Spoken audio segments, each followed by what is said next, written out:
हम सभी जानते हैं कि हिंदू धर्म ग्रंथों में काल यानी समय को 4 युगों में विभाजित किया गया है।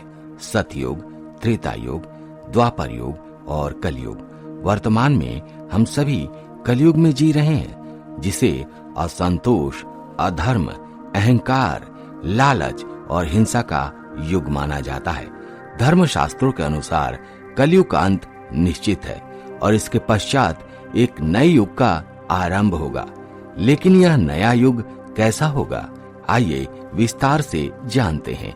धार्मिक ग्रंथों के अनुसार युगों का यह 22वां चक्र चल रहा है। श्रीमद् भगवद गीता में कहा गया है कि परिवर्तन ही संसार का नियम है। जैसे दिन के बाद रात आती है और ऋतुएं बदलती हैं, वैसे ही एक निश्चित कालखंड के बाद युग का परिवर्तन भी अवश्यंभावी है।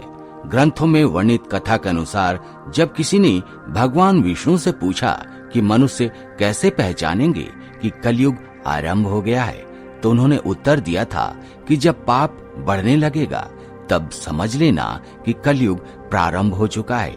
इसके लक्षणों में स्त्रियों का केश कटवाना, बालों को रंगना, पुत्र का पिता पर हाथ उठाना, पारिवारिक विघटन और समाज में अन्याय का बोलबाला शामिल है।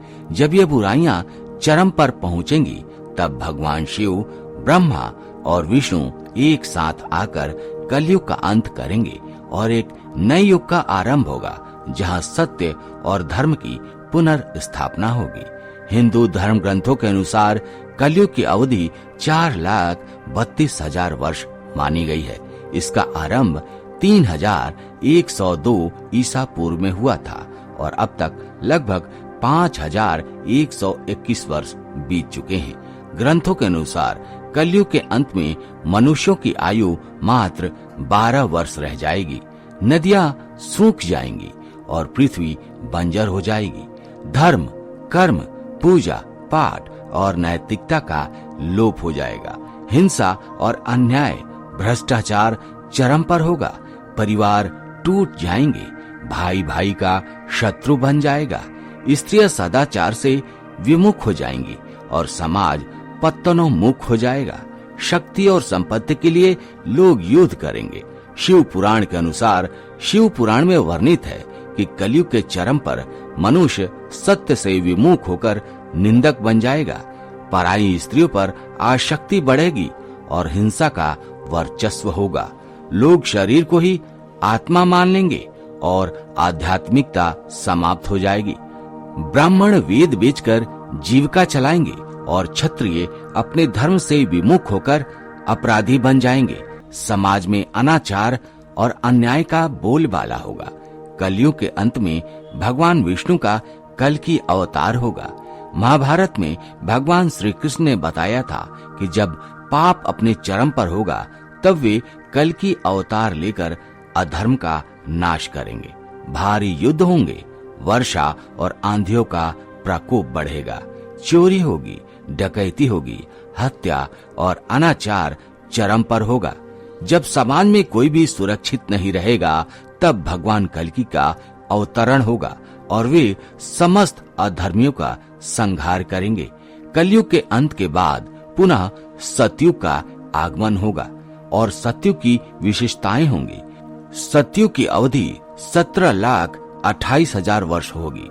मनुष्य की आयु 4,000 से 10,000 वर्ष तक होगी। धर्म और सत्य का पूर्ण रूप से वर्चस्व होगा। नफरत का अंत होगा और चारों ओर प्रेम और सद्भावना का संचार होगा।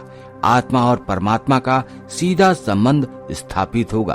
तपोबल से लोग ईश्वर से संवाद कर सकेंगे।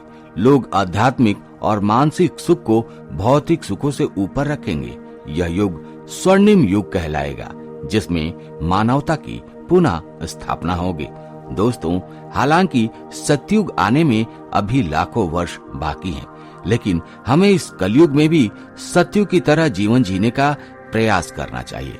ग्रंथों में उल्लेख मिलता है कि जो लोग धर्म और सत्य के मार्ग पर चलेंगे वे ही कलयुग में भी सतयुग जैसा जीवन जी सकते हैं। इसलिए आइए हम सभी मिलकर धर्म, सत्य, प्रेम और सदाचार को अपनाएं ताकि इस जीवन में भी शांति और आनंद की प्राप्ति हो सके। तो दोस्तों, फिलहाल आज के वीडियो में इतना ही। आप अपने विचार कमेंट करके हमें जरूर बताइएगा। आज की वीडियो में इतना ही। मिलते हैं आपसे अगले वीडियो में एक नए टॉपिक के साथ। तब तक के लिए जय हिंद, जय भारत, जय सनातन।